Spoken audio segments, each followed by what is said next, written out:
안녕하세요. 반갑습니다. 2026년 첫 번째 개정 네트워크 일반 기출문제, 보건문제를 살펴보도록 하겠습니다. 여러분들 시험 보시고 꼭 영진닷컴 카페에 시험 후기 올려주시기 바랍니다. 올려주신 분들 감사하고요.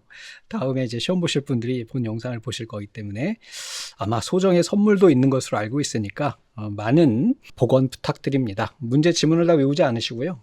예를 들면 1번 같이 답이 리피터가 나왔어요. 라우터가 나왔어요. 이런 식으로 키워드만 제시해 주셔도 저는 문제를 다 만들 수가 있기 때문에 네, 문제 데이터베이스를 다 가지고 있어서 잘 만들 수가 있습니다. 그래서 그렇게 만들어진 것이고, 요거는 이번 지금 풀어드리고 있는 건 영진닷컴에서 만들어 주신 문제고요. 제가 만든 문제는 또 따로 있어요. 그거는 나중에 이제 교재에 추가로 시도록 하겠습니다.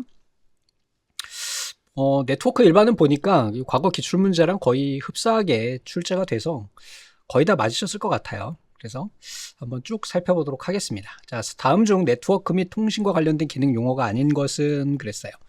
모뎀이네요. 모듈레이션 앤 디모듈레이션 해가지고 변복 쪽이죠. 예전에 우리가 쓰던 방식이고, AVR은 앞에 과목에서 나왔던 것 같은데요. AVR이 뭐였죠? 네, Automatic Voltage Regulator, 자동 전압 조정 장치예요. 그래서 컴퓨터는 전압이 일정해야 되거든요. 우리가 일반적으로 쓰는 이런 PC 말고 연구용, 서버용 이런 것들은 전압 차이에 따라 계산 결과가 달라질 수가 있거든요. 그래서 이런 걸 많이 쓰게 됩니다. 얘는 네트워크 장치가 아니라 이제 전원 관리 장치죠. 그래서 답은 2번이 되겠고, 리피터는 신호 감쇄가 발생했을 때 신호를 다시 한번 반복해서 장거리 전송을 해줄 수 있도록 하는 그런 아이다라고 보시면 되겠고, 이것도 아주 자주 출제되는 아이죠. 라우터는 경로 설정 하는 그런 아이가 되겠습니다. 이거는 2번 너무 쉬운 문제였고요. 아날로그 신호를 디지털 신호로 변환한다. 뭐라 그랬어요? 표인봉 끝. 설명 안 드립니다. 이거는 그냥 시험 10번 출제되면 10번 나오는 애니까 아래쪽에 있는 아이들 순서대로 기억해 주시고요. OSI 7레이어도 마찬가지입니다. 이것도 시험 10번 진행이 되면 10번 출제되는 아이고요. OSI 7레이어에서 데이터 링크 계층의 주요 기능이 아닌 것은 그랬습니다. 우선 순서 자체가 물대, 네트, 세, 표, 응 이렇게 되겠죠. 물대, 네트, 세, 표, 응 이렇게 되겠죠. 물대, 네트, 세, 표, 응. 물리가 최하위예요. 그 다음에 데이터 링크입니다. 여기가 데이터 링크. 여기가 바로 두 번째 계층에 해당하는 것이고요. 물리 계층은 말 그대로 이제 물리적으로 랜 케이블을 꽂는다든지 랜 카드를 꽂는다든지 이렇게 하드웨어적으로 연결되어 있는 상태를 우리가 물리 계층이라고 하고, 그 안에서 그 물리 계층이 전기적인 신호라든지 이런 것들을 관리하는 것이 바로 데이터 링크 계층이에요. 연결하는 역할을 하는 거죠. 얘는 흐름 제어, 경로 설정, 그 다음에 오류 제어, 프레임 동기화 그러는데, 이 경로 설정은 좀 전에 우리가 봤던 라우터가 하는 일이고요. 시험 문제 하여간에 허벌나게 많이 출제되고 있는 바로 네트워크 계층에 여기에 해당하게 되겠죠. 경로 설정. 트랜스포트 하면 기억나는 게 뭐가 있죠? 네, 바로 TCP 프로토콜이 되겠죠. 네트워크 계층은요, IP 프로토콜이 되겠죠. 그래서 네트워크 계층과 트랜스포트 계층을 통합한 TCP IP 프로토콜이 인터넷 기본 프로토콜이다라는 것까지 여러분들이 알고 계실 거라고 생각이 듭니다. 이거야 너무 쉬운 문제니까 이렇게 봐주시면 되겠고요. 다음에 OSI 7레이어에서 제일 하위에 해당하는 거, 좀 전에 말씀드렸듯이 물대, 네트, 세, 표, 응 물리계층입니다. 이거 설명드릴 게 없네요. 앞에서 말씀드렸기 때문에 꼭 암기하세요. 물대, 네트, 세, 표, 응. 그 다음에 그 중에서 네트워크 계층과 전송 계층은 꼭 기억하셔야 돼요. 걔네가 가장 핵심이고 가장 많이 출제가 됩니다. 좀 전에 말씀드렸던 요 녀석들인 거야. 요렇게 그래서 이 안에서 라우터도 자주 출제가 되고, IP도 자주 출제가 되고, TCP도 자주 출제되고, 이거랑 대응되는 UDP도 자주 출제가 되죠. 그래서 OSI 7레이어에서 시험 문제가 출제된다 그러면 4-5문제는 여기 두 개의 층에서 모두가 출제된다 이렇게 보시면 되겠습니다. 다 안내가 돼 있는 내용들이기 때문에 별로 설명드릴 내용은 없고요. 자, OSI 7레이어에서 네트워크 양 끝단에 사용자 간의 종단 간 신뢰성 있는 데이터를 뭐 한다고요? 전송을 한대요. 끝났네요. 이렇게 쉬운 문제. 이것도 엄청 자주 출제되고 있는 그런 아이고, 좀 전에 제가 말씀드렸던 대로 네트워크 계층과 전송 계층은 하여간의 단골이기 때문에 꼭 기억하시기 바랍니다. 다음 중 응용 계층이래요. 이제 물대 네트 셰표 응까지 왔어. 자, 응까지 왔습니다. 응용 계층에 속하는 프로토콜이나 서버가 아닌 것을 그랬는데, 응용 계층은 여러분들이 사용하고 계시는 카톡 또는 뭐 인스타그램 또는 뭐 인터넷 익스플로러, 요즘에 익스플로러 안 쓰지, 엣지, 크롬, 사파리 이런 것들, 게임 이런 게 다 응용 계층에 해당합니다. 그래서 우리 웹에서 보여지는 우리 인터넷 브라우저로 보는 프로토콜인 HTTP, 파일 전송하는 FTP, 메일 전송하는 SMTP, ICMP 이 친구 같은 경우에는 응용 계층이 아니죠. 얘는 뭐예요? 인터넷 제어 메시지 프로토콜이에요. 그래서 얘는 네트워크 상태 진단하는 데 사용하거든요. 그래서 얘는 네트워크 계층에서 사용이 됩니다. 이것도 시험이 한 10번 출제되면 한 번 출제되는 아이거든요. ICMP. 최근에 이제 전체적으로 정보 처리나 사무자동화 또는 커마레 이쪽 계열 자격증 시험에서 자주 나오는 아이가 바로 ICMP입니다. 이 ICMP가 인터넷 제어 메시지를 전송하죠. 맞아요? 대표적인 명령어가 뭐가 있어요? 핑.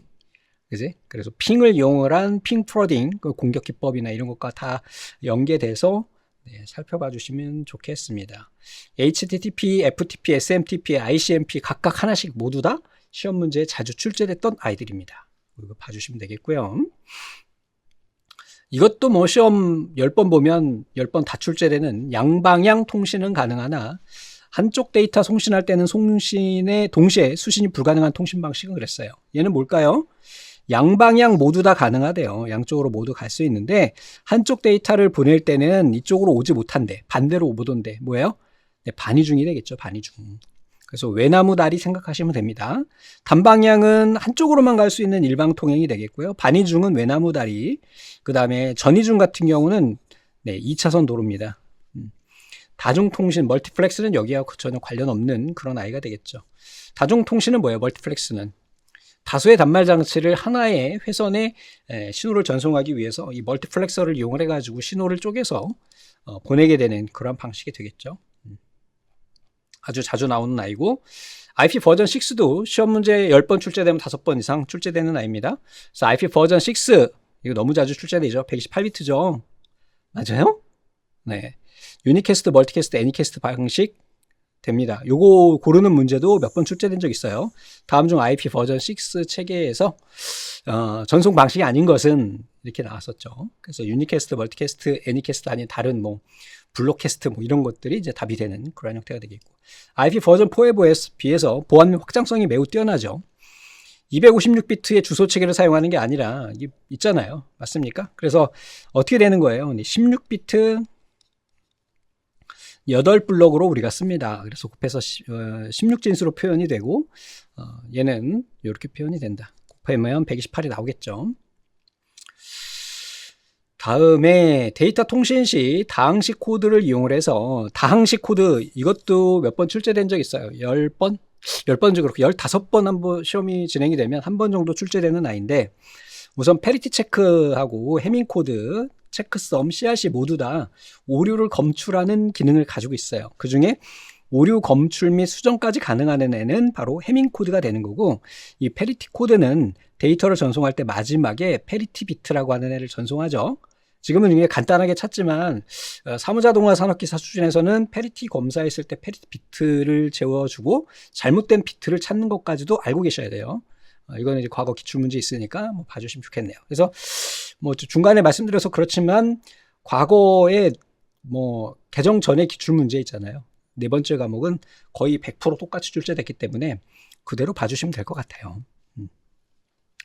해밍 코드, 근데 여기서 다항식 코드 쓰는 거는요, 바로 CRC입니다. CRC. 순환 중복 검사라고 하는데, 이 친구도 시험 문제에 제일 많이 출제되는 애가 얘고요. 그 다음에 출제되는 애가 얘고, 그 다음이 얘예요. 체크썸은 잘 안 나옵니다. 그래서 세 가지 모두 다 개념은 정리하고 계시는 게 좋겠습니다. 데이터 링크 프로토콜인 HTML, 이것도 시험 10번 보면 9번 출제되는 아이입니다. NRM, ARM, ABM, 스타트 이런 건 아니죠. 스타트는 아니죠.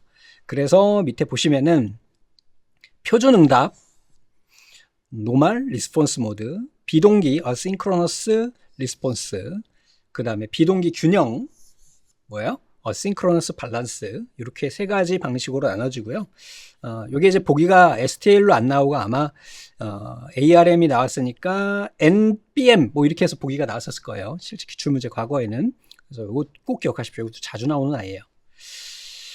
자, 네트워크 타폴로지 중에서 중앙 장치가 고장 나면, 얘도 시험 10번 보면 한 4, 5번 출제되는 아이죠. 토폴로지에 대한 거.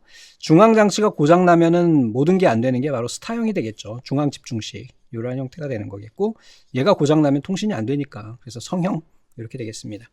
자, 버스형은 버스 이렇게 회선처럼 노선처럼 생겼다라고 말씀드렸었죠. 확장이 쉽고, 그 다음에 중앙에 있는 이 노드가 고장 나지 않는 이상은 전체적인 통신이 중단되는 영향이 없다. 그래서 우리가 지금 쓰고 있는 댁내 공유기에 랜 케이블을 꽂으면 그게 바로 버스형이다. 대부분의 형태의 데이터 컴퓨터 연결 방식은 거의 다 버스형을 쓰고 있다. 망형 같은 경우는 PC 내에 이렇게 어떤 장치 내에서 장치별로 모두 다 연결하는, 뭐 이렇게 있다면 얘랑 연결하고 얘랑 연결하고 얘랑 뭐 이런 식으로 모든 것이 연결돼서 속도는 빠르지만 회선 구축 비용이 굉장히 많이 들어갑니다. 뭐 이런 것들도 있다라는 거. 그래서 성형, 장애 파급, 버스형, 망형 이런 것들 다 자주 출제되는 아이들이니까요. 무선랜 너무 자주 출제되죠. 이제 무선랜에서 182.11이 되는 거죠. 15가 아마 블루투스일 겁니다. 그래서 요거 기억하고 계시고 11 하위 버전들 있죠. 요것들도 과거 기출문제 한번 정리하셔가지고 보시면 좋을 것 같아요. 그래서 보시면은 여기에 11번, 그 다음에 15번, 나머지는 모르셔도 상관없어요. 그래서 11, 15번 정도, 토큰 패싱까지 한번 보자. 이제 5번까지 이렇게 기억하고 계시면 되겠습니다. 얘도 뭐 시험 10번 보면 3번 정도 출제되는 아이입니다. 거리 벡터 라우팅 프로토콜로 주로 사용되고 있는 알고리즘은 그랬는데, 다익스트라 같은 경우에는 이건 이제 운영체제에 우리가 많이 쓰입니다. 그래서 뭐 경쟁 관계에서, 네트워크 관계에서도 사용이 되기는 하지만 주로 운영체제에서 사용되고, 답은 벨만 포드고요. 얘는 암호화 알고리즘에 대한 거잖아요. 둘 다. 근데 거리 벡터 라우팅이라고 하는 건 경로 설정에 사용되는 건데, 얘는 벨만 포드 알고리즘입니다. 이거는 정보 처리 기사 기출 문제입니다. 산업 기사에는 안 나왔던 것 같고요. 정보 처리에서 나왔던 아이입니다. 그냥 이거는 거리 벡터 라우팅 딱 하는 순간 벨만 포드 이렇게 보시면 되고요. 그렇게 정리하시는 게 가장 좋을 것 같아요. 또 한 가지 요즘에 자주 나오는 게 바로 요거예요. 링크 상태 라우팅 알고리즘 기법. 그래서 링크 상태 같은 경우에는 OSPF를 쓰고요. 거리 벡터를 사용할 때는 벨만 포드를 사용하게 됩니다. 이렇게 정리해 주시면 되겠어요. 자, DNS 서버가 질의응답을 할 때 선호하는 포트 번호는 웰런 포트라고 이야기하죠. 그래서 보통은 우리가 HTTP 같이 인터넷 브라우저에서 쓸 때는 몇 번 쓰나요? 80번 쓰죠, 80번. 그 다음에 FTP는 몇 번이에요? 21번 쓰고요. 그리고 문제에 있는 DNS는 53번이 됩니다. 이건 암기해 주셔야 되는 내용이고, DNS는 자주 출제가 안 됩니다. 주로 어떤 게 출제가 되냐면, 요거 FTP의 포트 번호가 주로 출제가 많이 됐었는데, 이번에는 바로 DNS에 대한 포트 번호가 출제가 됐다. 이렇게 보시면 되겠습니다. 얘도 사실은 사무자동화에 한 번인가? 지금까지 한 500번 시험이 있었으면 한 번 출제는 아니니까 꼭 기억할 필요는 없습니다. 대신에 이제 FTP 포트 번호 정도는 알고 계셔야 됩니다. 이거는 종종 출제가 됩니다. 자, 정보 보안의 AAA. 요거는 이제 보안 프레임워크에 사용되는 기본 보안 확인 검증 단계를 의미하는 거거든요. 요거는 이제 정보 처리 기사에서 온 문제입니다. 그래서 authentication 얘는 인증, 그 다음에 authorization 같은 경우는 인가, 그 다음에 accounting은 계정 관리 이렇게 되는 겁니다. audit 이거는 포함이 안 되고요. 이거는 정보 처리 기사 실기 기출 문제이기도 하고 필기 기출 문제이기도 합니다. 좀 어려운 내용이긴 한데 정보 보안에서 AAA라고 하는 거는 기본적으로 정보 보안을 위해서 거쳐야 될 3가지 단계인가 있는 거예요. 우선 어떤 시스템에 접근할 때 인증이 필요하고요. 그 인증을 요청하면 어떻게 돼요? 인가를 내줘야 되겠죠. 그리고 그 내에서 계정에 대한 등급을 관리해 줘야 되겠죠. 그러니까 예를 들면은 뭐 어떤 네이버 카페, 다음 카페 이런 데 보면 레벨 같은 거 있잖아요. 유튜브도 그렇지. 뭐 예를 들면은 특정 채널에다가 내가 유료 구독을 하고 있어. 그러면 안에 있는 숨겨져 있는 유료 구독자를 위한 별도의 서비스를 받잖아요. 이렇게 권한 같은 것을 또 이렇게 계정별로 뭔가 구분해내는 이렇게 권한을 구분해내는 이러한 것들까지가 세 가지가 AAA다. 그래서 꼭 기억하세요. Authentication, Authorization, Accounting 이렇게 세 가지가 된다. 절차라고 생각하시면 됩니다. 정보 보안의 3대 요소 이거는 뭐 시험 50번 출제되면 50번 출제되는 그런 아이입니다. 그래서 무결성, 기밀성, 가용성인데 종속성은 포함되지 않습니다. 당연히 기밀해야 되겠죠. 당연히 그 누구도 권한 있는 사용자만 사용할 수 있어야 되겠죠. 그 누구도 사용하면 안 되는 거예요. 가용성은 내가 24시간 동안 얘를 쓸 수 있어야 되겠죠. 그런 식으로 해서 이 세 가지 꼭 기억하고 계셔야 되겠습니다. 57번 사용자의 시스템이나 데이터를 암호화해서 접근을 차단한 후에 이를 풀어주는 대가로 금품을 이것도 몇 번 출제된 적 있죠. 뭡니까 이거? 랜섬웨어죠. 랜섬웨어. 뭐 트로이 모마 같은 경우는 일반적으로 야 이거 백신 프로그램인데 한번 깔아볼래? 그리고 깔아보면은 사실은 백신이 아니라 막 광고 뜨고 막 내 정보 빼가고 이런 스파이 프로그램이 되는 그러한 아이가 되겠죠. 스파이웨어도 마찬가지 같은 거고 웜은 이제 바이러스의 종류입니다. 이렇게 되는데 랜섬웨어만 기억하시면 돼요. 왜냐하면 최근에 이제 랜섬웨어만 전체적으로 이쪽 시험에서는 출제되는 경향이 있고 한 30번 보면 한 번 정도 출제되는 그러한 경향을 가지고 있는 아이입니다. 자, 스위치의 맥 주소. 맥 주소는 미디어 액세스 컨트롤이라고 해서 일반적으로 우리가 이제 그 하드웨어적인 주소라고 이야기를 해요. 여러분 뭐 스마트폰을 사용한다 그러면 스마트폰에 모뎀 있잖아요. 그럼 5G 모뎀 또 LTE 모뎀 이런 것이 있는데 그 모뎀이 가지고 있는 16진수로 구성되어 있는 하드웨어 주소가 있어요. 그 주소 테이블이 너무 가득 차 있는 거야.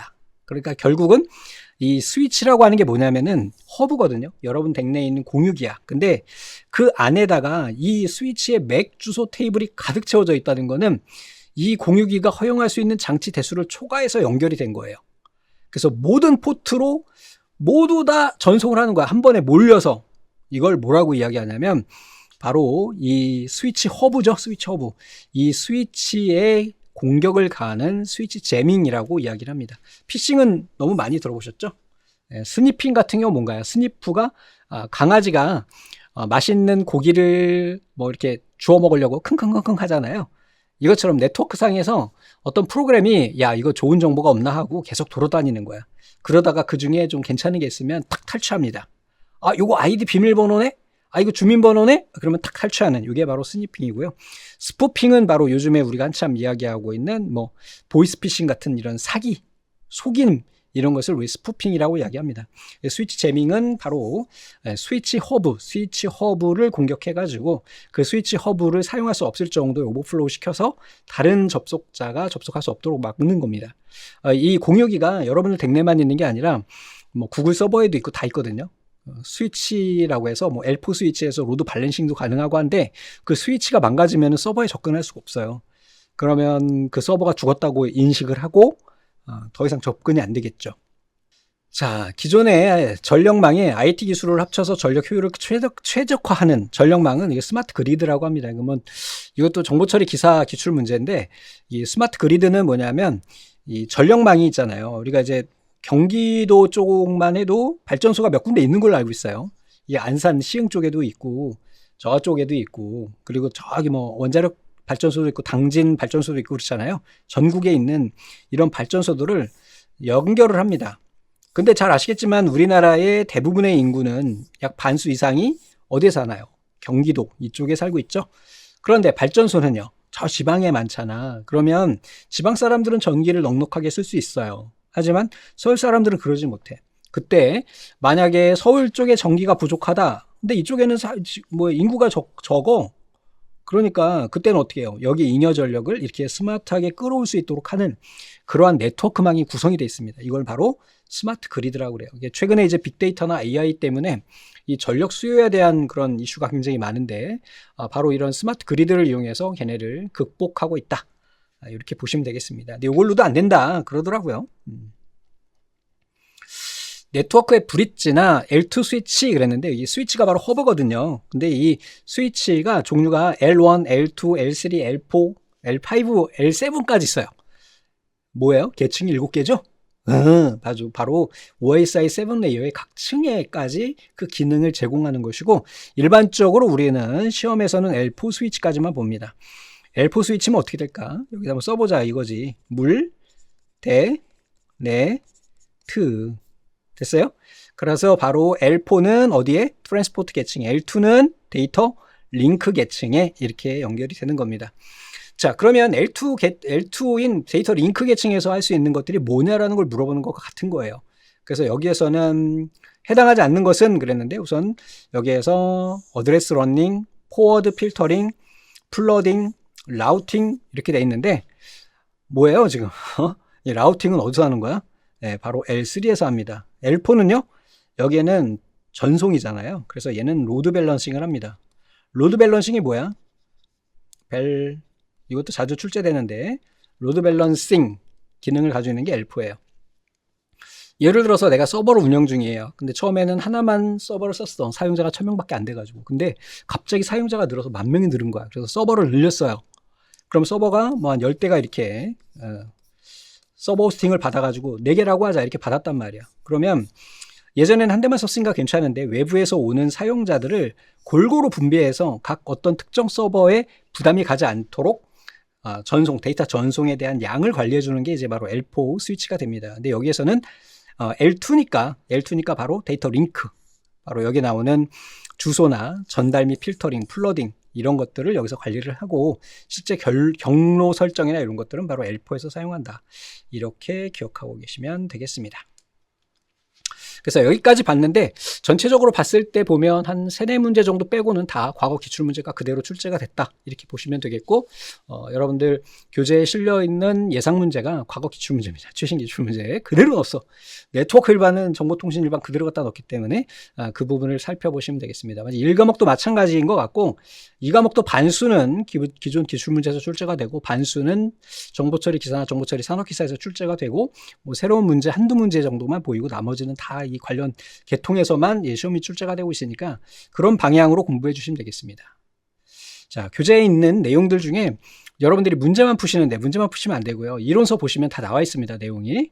뭐 파이썬 요거 제외하고 나머지는 다 들어있기 때문에 기본서 내용을 보십시오. 기본서라고 하는 건 절대 족보를 의미하는 겁니다.